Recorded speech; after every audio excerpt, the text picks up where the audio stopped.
اب میں اپنے پروگرام کو آگے بڑھاتے ہوئے پی ڈی ایم کے سینئر نائب صدر اور قوم وطن پارٹی کے سربراہ جناب آفتاب احمد خان شیرپاؤ صاحب کی خدمت میں گزارش کروں گا مائک پر آئے اور اپنے خیالات کا اظہار فرمائیں۔ جناب آفتاب احمد خان شیرپاؤ صاحب۔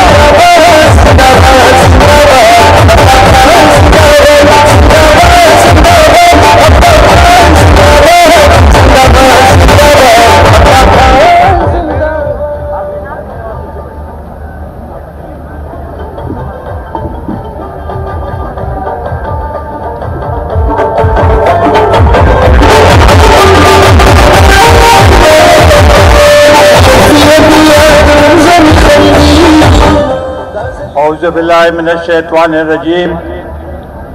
بسم اللہ الرحمن الرحیم۔ پاکستان ڈیموکریٹک موومنٹ کے سربراہ جناب مولانا فضل الرحمان صاحب، پاکستان مسلم لیگ نواز کے سربراہ میاں شہباز شریف صاحب، پی ڈی ایم کے محترم اکابرین اور کراچی اور سندھ اندرون سندھ سے آئے ہوئے دوستوں، نوجوانوں، خواتین و حضرات، آج کا یہ جلسہ ایک تاریخی جلسہ ہے۔ اس سے پہلے بھی پی ڈی ایم کا کراچی میں جلسہ ہوا اور یہ آپ لوگوں کی خوش قسمتی ہے کہ جو محبت اور خلوص ہمارے دلوں میں کراچی کے لیے ہے، آج دوبارہ ایک تاریخی اور مثالی جلسہ جو کہ پچھلے جلسے کا ریکارڈ توڑ چکا ہے، اس پہ میں منتظمین کا، مولانا فضل الرحمان صاحب کا اور سب پی ڈی ایم قائدین کا کو مبارکباد پیش کرتا ہوں۔ کراچی شہر ہم سب کا شہر ہے، یہاں پر ہر قوم کے لوگ بستے ہیں، تقریباً 40 لاکھ کے قریب پشتون یہاں پر موجود ہیں۔ اسی طریقے سے پنجاب کے لوگ، بلوچستان کے لوگ، سب یہاں پر محنت مزدوری کے لیے آئے ہیں اور انہی کی خون پسینے کی وجہ سے آج کراچی آباد ہے۔ کراچی کی آبادی میں آپ سب کا ایک بڑا حصہ ہے اور یہی ہم سمجھتے ہیں کہ اس شہر کو آباد رکھنا، اس شہر کے مسائل اور مشکلات کا ازالہ کرنا، یہ ہم سب کا فرض بنتا ہے، خصوصاً پی ڈی ایم کے قائدین کا، کہ ہم یہاں کے لوگوں کو خوش دیکھنا چاہتے ہیں۔ یہ تجارتی لحاظ سے اقتصادی لحاظ سے پاکستان کا دل ہے، اور اگر یہ دل نہیں دھڑکے گا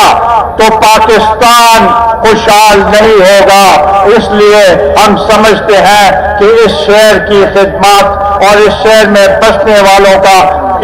کی ایک اہمیت ہے، اور یہ اہمیت ہمیشہ ہمیشہ کے لیے قائم اور دائم رہے گی۔ میں کرنجی میں جو واقعہ پیش آیا اس کے اوپر افسوس کا اظہار کرتا ہوں۔ 14 اگست کو جو معصوم بچوں خواتین کو شہید کیا گیا اس کی مذمت کرتا ہوں، اور اب تک اس کی تفتیش نہیں ہوئی۔ ہم سمجھتے ہیں اس کی تفتیش ہونی چاہیے، اور وہ لوگ جنہوں نے یہ اس واقعے میں ملوث ہیں ان کو کیفر کردار تک پہنچانا ضروری ہے۔ یہ سوات کے علاقے کے معصوم لوگ تھے، اور اگر ایسے واقعات خدا نہ خواستہ ہوتے رہے تو ہمارے اس علاقے کے لوگ، پشتون لوگ جو یہاں پر محنت مشقت کرتے ہیں، ان میں مایوسی پیدا ہوگی۔ ہم سمجھتے ہیں کہ اس مایوسی کو دور کرنے کی ضرورت ہے۔ یہاں پر آج استحکام پاکستان اور حقوق سندھ کی موضوع کے اوپر میں یہ سمجھتا ہوں کہ استحکام پاکستان تب حاصل ہوگا جب، اور پاکستان تب مضبوط ہوگا جب یہاں پر صحیح معنوں میں جمہوریت ہوگی، جب یہاں پر عوام کی حکمرانی ہوگی، جہاں پر ووٹ کو چوری نہیں کیا جائے گا، جہاں پر صوبوں کو اپنے حقوق ملیں گے۔ ہم یہ سمجھتے ہیں، اور ماضی کے حکمرانوں نے ہمیشہ یہ کہا کہ اگر مرکز مضبوط ہوگا تو پاکستان مضبوط ہوگا۔ یہ غلط تصور ہے۔ جب اکائیاں صوبے اپنے پاؤں پہ کھڑے ہوں گے، ان کی مشکلات کا حل ہوگا، ان کے اپنے وسائل ہوں گے، ان کو اختیارات ہوں گے، تو پاکستان مضبوط ہوگا۔ یہ ہمارا تصور ہے، اور انشاءاللہ تعالیٰ اسی کے اوپر ہم عمل پیرا ہیں۔ اسی طریقے سے ہم جب ایسے حکمران آتے ہیں جو کہ چوری کے ووٹوں سے اقتدار میں آتے ہیں، تو وہ اپنے کارکردگی کا جشن ایک مخصوص جگہ میں مناتے ہیں، اور وہی ٹولہ جو ان کے ساتھ ہے وہی ان کے لیے تالیاں بجاتے ہیں۔ چاہیے تو یہ تھا کہ اگر ان کی کارکردگی ہوتی کچھ اور انہوں نے عوام کی خدمت کی ہوتی تو یہ عوام میں جاتے، عوام سے پتہ کرتے، عوام سے معلوم کرتے کہ ہماری کارکردگی کیسی ہے۔ اگر یہ آج بھی عوام میں آئے تو سب ان کو جوتے ماریں گے، کیونکہ ان کی کارکردگی صفر ہے، اور یہ جھوٹ بول بول کے انہوں نے پاکستان کا ستیہ ناش کر دیا ہے۔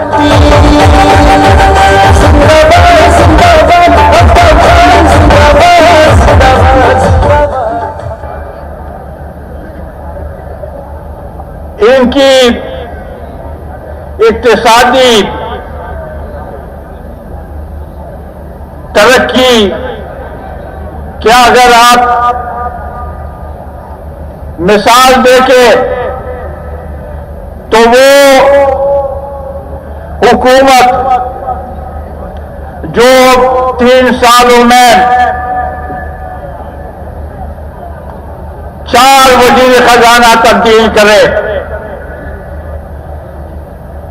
6 FPR کے چیئرمین تبدیل کرے،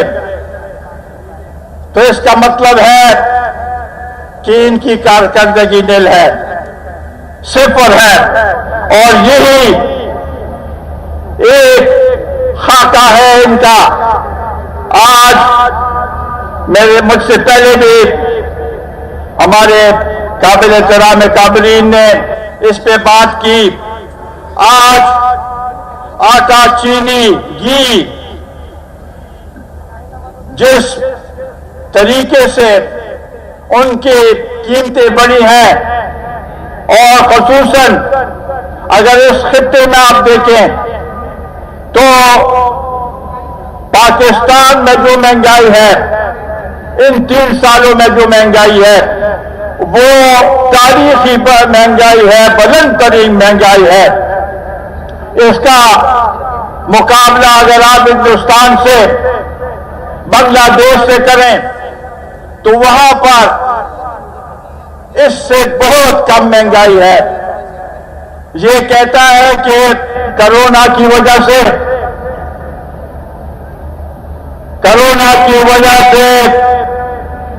مہنگائی بڑی ہے، تو پھر تو ہندوستان میں کرونا کی جو کیسز ہے اور وہاں پر جو صورتحال ہے تو وہاں پر تو زیادہ مہنگائی ہونی چاہیے تھی، بنگلہ دیش میں زیادہ مہنگائی ہونی چاہیے تھی، وہاں پر نہیں، لیکن یہاں پر ہے۔ یہ ان کی نااہلی ہے۔ ہمارا ایک زرعی ملک ہے، زرعی پیداوار میں ہمیشہ پاکستان گندم میں، چینی میں،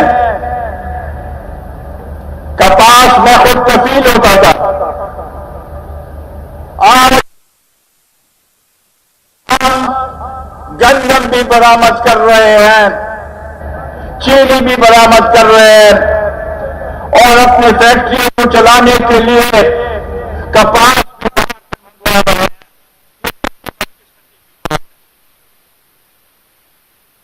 قیمت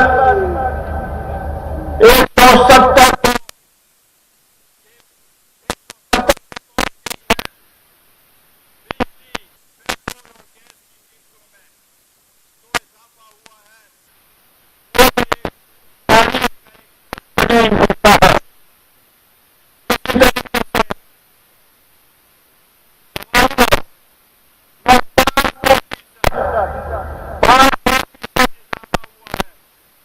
ہمارے لیے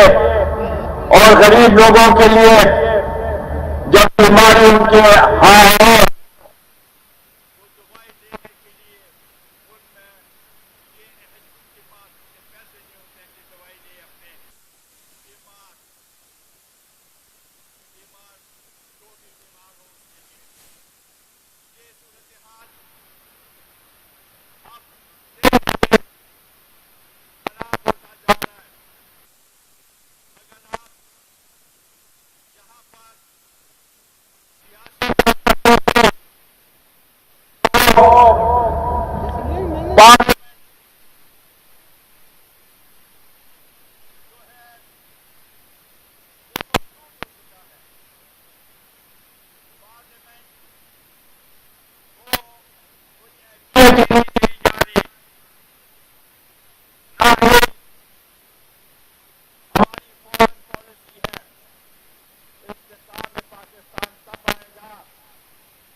کی بالادستی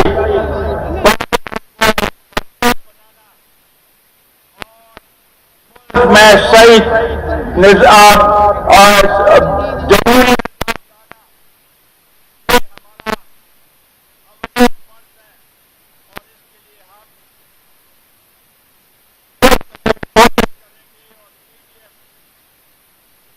مقاصد کے لیے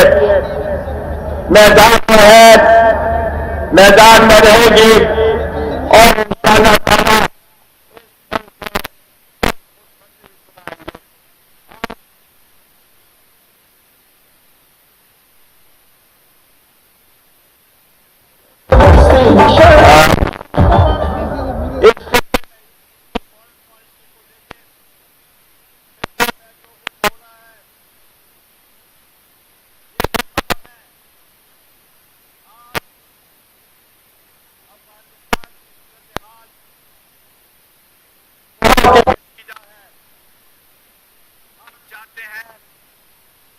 افغانستان میں امن ہو، ہم چاہتے ہیں کہ افغانستان میں استحکام ہو، ہم چاہتے ہیں کہ وہاں پر ایک اشتراک کی حکومت بنے۔ افغانستان میں امن ہوگا تو اس کا فائدہ پورے خطے کو ہوگا اور خصوصاً پاکستان کو ہوگا۔ آج کیونکہ اس کی کارکردگی صفر ہے تو اب میڈیا پہ لگانے کی کوشش کی جا رہی ہے۔ میڈیا کو کنٹرول کرنے کے لیے اور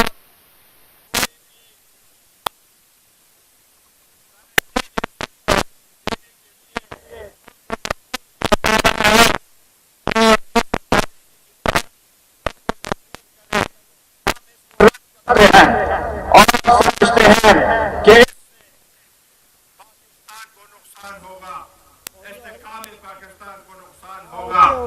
اسی طریقے سے اب چونکہ اس نے تو پہلے یہ کہا تھا کہ 90 دن میں پاکستان کو تبدیل کر دوں گا، اب 5 سال کے کہتا ہے کہ 5 سال کافی نہیں، 10 سال ہونے چاہیے، اور اس کے لیے جو حربے استعمال کر رہے ہیں، خصوصاً جو انتخابی اصلاحات ہیں اور الیکٹرانک مشین جو کہ دھاندلی کے لیے یہ اس کو یہاں پر متعارف کرا رہا ہے، سب پولیٹیکل پارٹیز نے، اکثریت نے اس کو رد کیا ہے، لیکن یہ بضد ہے اس لیے کہ الیکٹرانک مشین سے یہ اپنے دھاندلی کے اس منصوبے میں یہ سمجھتا ہے کہ کامیاب ہوں گے، یہ ہم نہیں ہونے دیں گے، اس کو بھی ہم رد کرتے ہیں اور سمجھتے ہیں کہ پاکستان کی عوام جو ہے وہ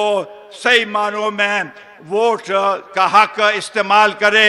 اور اس ملک میں اگر صحیح معنوں میں ووٹ کا استعمال ہوگا تو انشاءاللہ تعالی پی ڈی ایم اقتدار میں آئے گی اور آپ لوگوں کی حکومت ہوگی۔ میں آخر میں یہاں کے منتظمین کا شکریہ ادا کرتا ہوں، سمرو صاحب کا بھی، انہوں نے مجھے کافی دیر سے کہہ رہے ہیں کہ جلدی ختم کریں، لیکن میں ان کا شکریہ ادا کرتا ہوں کہ انہوں نے بڑے